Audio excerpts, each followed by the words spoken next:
তোমাদের ফার্স্টেই বছরের শুরুতেই বুঝতে হবে ইতিহাসের কোন কোন প্রশ্নে কি কি প্রশ্ন মান রয়েছে, অর্থাৎ প্রশ্ন প্যাটার্নটা কিন্তু বোঝা খুবই জরুরি। আজকের এই ভিডিওতে তোমাদের মাধ্যমিকের ইতিহাসের সম্পূর্ণ প্রশ্ন প্যাটার্নটা বলে দেবো এবং এই প্রশ্ন মানগুলো তোমরা ফুল মার্কস কিভাবে পাবে, কেমনভাবে পড়লে এই বছরের শুরু থেকে এই নাম্বারগুলো তোমরা পাবে, সমস্তটা আজকের এই ভিডিওতে থাকছে। ভিডিওটা প্রথম থেকে অবশ্যই শেষ পর্যন্ত দেখার অনুরোধ রইল। ভিডিওটা ভালো লাগলে অবশ্যই লাইক, শেয়ার, কমেন্ট, সাবস্ক্রাইব করতে একেবারেই ভুলো না।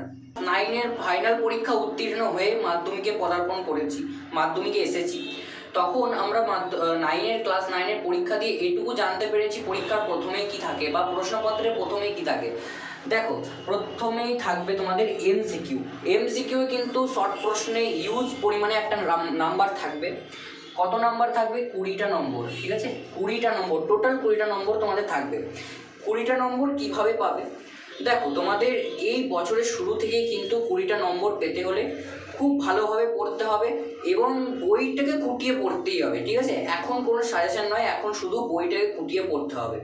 তাহলেই তুমি অবশ্যই এখানে 20-র মধ্যে 18 তুমি আশা করতেই পারো। ঠিক আছে, 20-তে 18 আশা করতেই পারো। এটা 20-তে 20ও হয়ে যাবে। তুমি এখন থেকে ভালো করে যদি পড়ো, এই এমসিকিউ এ তোমার 20-তে 20 অবশ্যই উঠবে। এখন আমি 18 ধরে রাখলাম। ঠিক আছে, তারপর দেখো অতি সংক্ষিপ্ত প্রশ্ন। এখানে তোমাদের শুধু এসিকিউ থাকবে না, এখানে তোমাদের ম্যাচিং থাকবে, সত্য মিথ্যে থাকবে, তারপর যে ব্যাখ্যামূলক প্রশ্ন আছে সেই ব্যাখ্যামূলক প্রশ্ন থাকবে। ভেরি ভেরি ইম্পর্ট্যান্ট যেটা হচ্ছে ম্যাপ পয়েন্টিং, সেই ম্যাপ পয়েন্টিংও থাকবে। টোটাল কত নম্বর থাকবে? এইগুলোকে মিলিয়ে তোমাদের 16টা নম্বর থাকবে। এই 16টা নম্বরের মধ্যে আমাদের টার্গেট হচ্ছে 14টা নম্বর তোলার। ঠিক আছে, আমাদের 14টা নম্বর তুলতেই হবে এখান থেকে। এর পরবর্তীতে সংক্ষিপ্ত প্রশ্ন কিন্তু 2 নম্বরের। এখান থেকে আস্তে আস্তে বড় প্রশ্নের ভাগগুলো শুরু হচ্ছে। দেখো, এখানে সংক্ষিপ্ত প্রশ্ন আমাদের লিখতে হবে 11টা। 11 দুগুণে 22। ঠিক আছে, 22 নম্বর এখানে থাকবে। এই 22 নম্বর কিভাবে পাবে? দেখো, 2 নম্বরের যে প্রশ্নগুলো তোমরা এখন করবে, তখন একটা ধারণা হয়তো সৃষ্টি হতে পারে যে 2 নম্বরের প্রশ্নগুলো কতটা লিখবো। দেখো, 2 নম্বরের প্রশ্নের হেডিংয়ে যখন লেখা থাকবে তখন লেখা থাকবে কতটা তোমাদের লিখতে হবে, কতটা তোমাদের মানে কেমনভাবে লিখতে হবে, সমস্তটাই প্রশ্নপত্রে থাকবে। কিন্তু তোমাদেরকে এটুকু খেয়াল রাখতে হবে, প্রশ্নের যেটা উত্তর চেয়েছে সেটাই দেওয়ার, বেশি ভুলভাল বা বাড়াবাড়ি কিছু না লেখার। ঠিক আছে, যতটুকু চেয়েছে ততটুকুই যেন আমি দিতে পারি ওইটুকুই লিখতে হবে। 2 নম্বরের প্রশ্ন তাতেই যথেষ্ট। এখানে 2 নম্বরে আমাদেরকে টার্গেট রাখতে হবে 20। 22-এর মধ্যে অবশ্যই আমাদেরকে 20 তুলতেই হবে। এখানে কিন্তু একটা হিউজ পরিমাণে নাম্বার রয়েছে। এখানে সমস্ত প্রশ্নই প্রথম থেকে বলে আসছি, সমস্ত প্রশ্নই কিন্তু বড় প্রশ্ন থাকবে না। কিছু কিছু প্রশ্ন এমনও থাকবে, কে, কবে, কোথায় এই বিদ্রোহ সূচনা করেছিল, এরকম ধরনের কিন্তু প্রশ্ন থাকবে। একটা লাইনের উত্তর এখানে তুমি 2-এ 2 পেয়ে যাবে।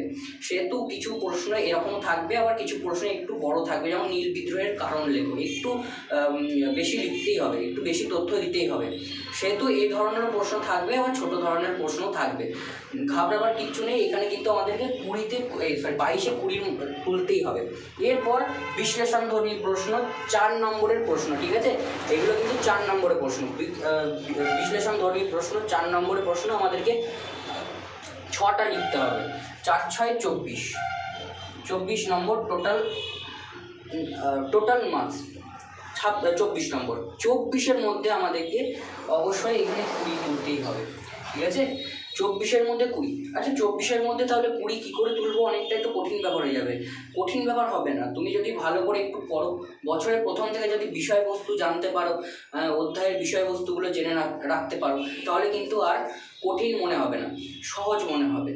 তার পরবর্তীতে সহায়িকা বইগুলো থেকে যে সমস্ত গুরুত্বপূর্ণ প্রশ্নগুলো আছে সেই প্রশ্নগুলোকে এখন থেকে করতে লাগো, এখন থেকেই সেগুলো প্র্যাকটিস করো। দেখো কতটা পারছো, কতটা পারছো না। এখন থেকেই যদি করতে লাগো তাহলে পরবর্তীতে চাপ হবে না এবং সহজও লাগবে, কঠিন লাগবে না। আর এরপর তোমাদের 2026-এ যখন মাধ্যমিকের প্রশ্নপত্র তোমরা দেখতে পাবে, তখন একটা স্বচ্ছ ধারণা হয়ে যাবে কোন কোন অধ্যায় থেকে প্রশ্ন আসতে চলেছে 27-এ, কোন কোন অধ্যায়গুলোতে একটু কম জোর দিয়ে পড়লেও চলবে, সমস্তটাই তোমরা বুঝতে পারবে এই মাধ্যমিকের এই বছরে 2026-এর পরীক্ষা হওয়ার পর। এরপর ব্যাখ্যামূলক প্রশ্ন। এখানে কিন্তু তোমাদের 3টে 8 নম্বরের প্রশ্ন থাকবে। 3টে 8 নম্বরের প্রশ্নের মধ্যে তোমাদের 8 এখানে পূর্ণমান 8 একটাই করতে হবে।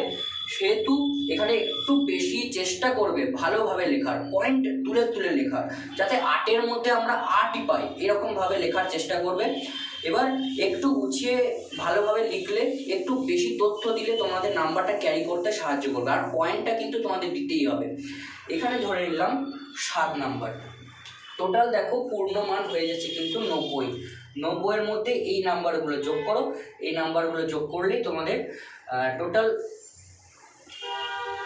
79 নাম্বার কিন্তু হয়ে যাচ্ছে টোটাল। ঠিক আছে, তো টোটাল 79 নাম্বার কিন্তু এখানে তোমরা অনায়াসে পেয়ে যাচ্ছ। একটুকু পড়েই কিন্তু আমরা 79টা নাম্বার তুলতে পারছি। এই 79টা নাম্বার আমরা যখন মাধ্যমিকের টেস্ট পরীক্ষা দেব, মাধ্যমিকের টেস্ট পরীক্ষা একেবারে পুজোর পর, ঠিক আছে, পুজোর পর যখন মাধ্যমিকের টেস্ট পরীক্ষা দেব, তখন কিন্তু তোমরা যদি ভালোভাবে, আমি যেমনভাবে বললাম যেমনভাবে করবে, এখন থেকে বইগুলো যদি ভালোভাবে কুপিয়ে খাটিয়ে পড়তে পারো, তাহলে সেটা টেস্ট পরীক্ষায় গিয়ে দেখবে সেটা 90 হয়ে দাঁড়িয়েছে। টোটাল 90। ঠিক আছে, আর মনে রাখবে তোমাদের টেস্ট পরীক্ষায় কিন্তু প্রজেক্টের নাম্বার ধরা হয় না। তোমাদের 90 থিওরি থাকে, এর এক্সট্রা নাম্বার কিন্তু থাকবে না। 10 নাম্বার যেটা ফাইনাল থাকবে ওটা ফাইনালের জন্য, তোমাদের টেস্টে কিন্তু 10 নাম্বার ধরা হবে না। সেহেতু এটা কিন্তু 90 হয়ে যাবে। তোমাদেরকে এখন থেকেই এইগুলো একটু খুঁটিয়ে পড়তে হবে এবং একটু খেটে পড়তে হবে, তাহলে কিন্তু এই নাম্বারগুলো অনায়াসে হবে। আর এই যে নাম্বারগুলো যেমন ছাড় দিলাম, যে 18 2 নাম্বার করে যেমন ছাড় দিলাম, এই 2 নাম্বার করে কিন্তু ছাড় তখন হবে না। তখন নিজেরাই দেখবে যত ভালো লিখবে তত নাম্বারটা কিন্তু ক্যারি করতে সাহায্য করবে। আর টেস্ট পরীক্ষা, সেমেটিভ পরীক্ষা, ফার্স্ট সেমেটিভ, সেকেন্ড সেমেটিভ, যে পরীক্ষাগুলো আসছে তোমাদের স্কুলে, যে পরীক্ষাগুলো হবে, সেইগুলোর জন্য তোমাদের স্যারেদের কাছ থেকে যে প্রশ্নগুলো তোমরা পাবে সেগুলোকে একটু বেশি জোর দিয়ে প্র্যাকটিস করার চেষ্টা করো।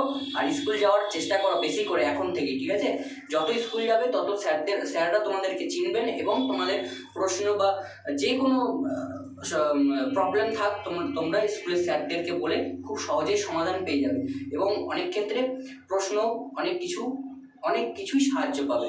সেহেতু এখন থেকে স্কুল যাওয়াটা শুরু করো, ডেলি স্কুল যাও যদি ভালো রেজাল্ট করতে হয়। আর টেস্টে কিন্তু এই রকমভাবেই তোমাদেরকে পড়তে হবে টেস্ট অবধি। তার পরবর্তীতে সাজেশন অনেক কিছুই হবে, সাজেশন ভিত্তিক পড়তে পারবে।